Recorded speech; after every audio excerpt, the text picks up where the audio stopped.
All right. Gather round this old heart.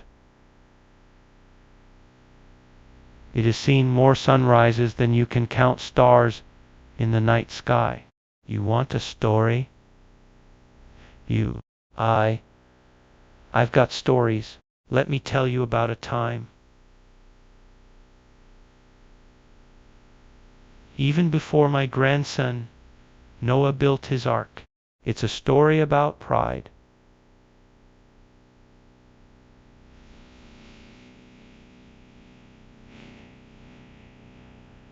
And how even the mightiest of men can stumble.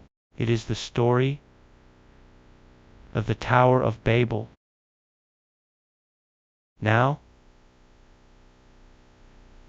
when the world was starting anew, folks were all one big family, speaking the same tongue, sharing the same dreams. They were a clever lot. Mind you, they started journeying eastward and found themselves in a plain in Shinar. And there, a thought took root, a dangerous thought. Let us build a city, they said to each other,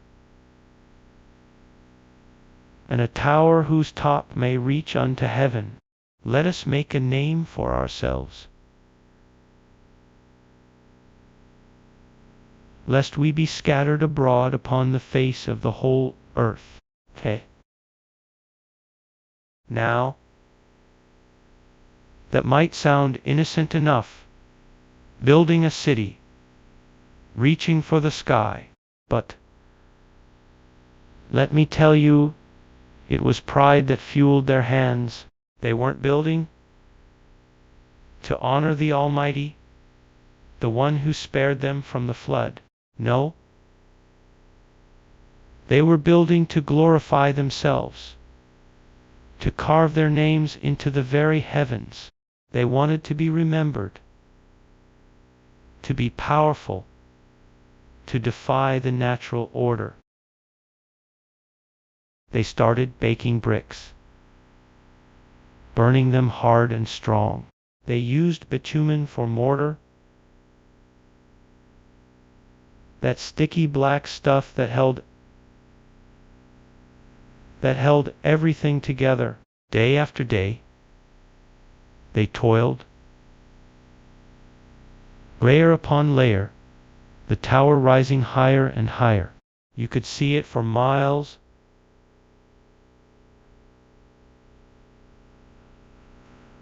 A middle finger pointed at the sky. The sounds of construction filled the air.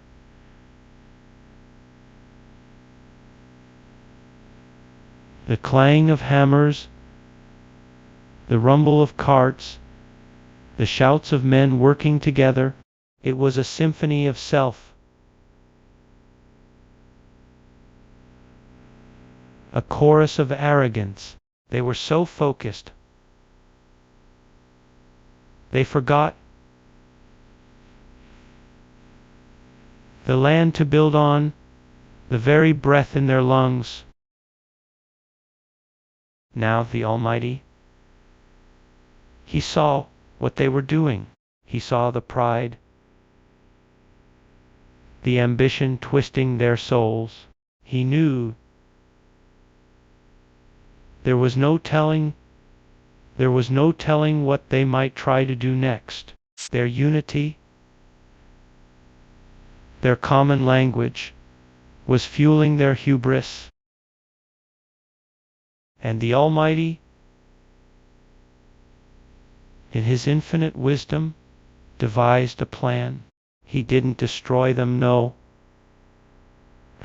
He knew that wasn't the answer. He simply confused them.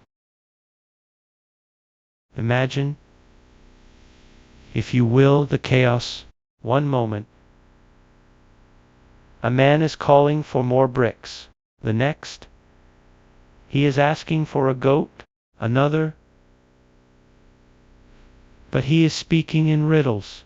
The workers looked at each other, bewildered, confused. The familiar language, the language they had always known, had become gibberish. One man shouts, "Bring me the stone." Another replies, "The purple donkey flies at dawn." Utter confusion reigned. Where the building stopped. The tools lay silent. The workers stared at each other.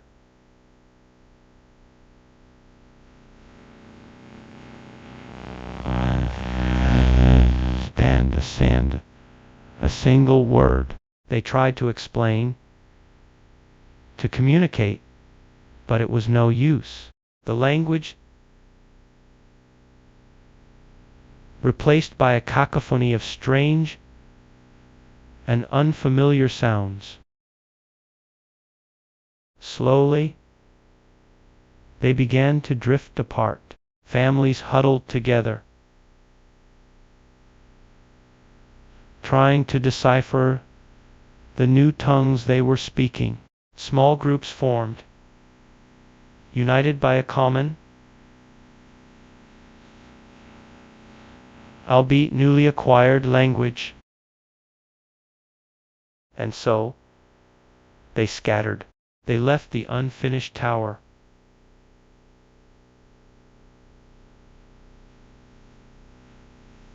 The monument to their shattered ambition. They went their separate ways.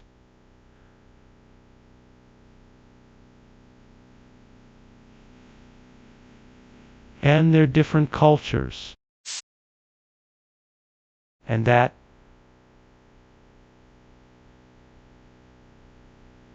is why we have so many different languages today. It is a reminder that pride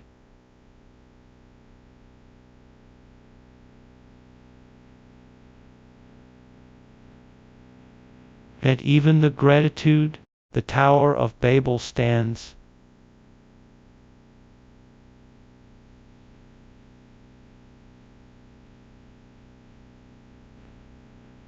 But as a symbol of human folly.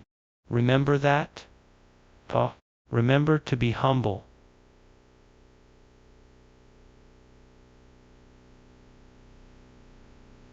But in honoring the one who created them. Now, and maybe, just maybe, you'll learn something from this old man's tale.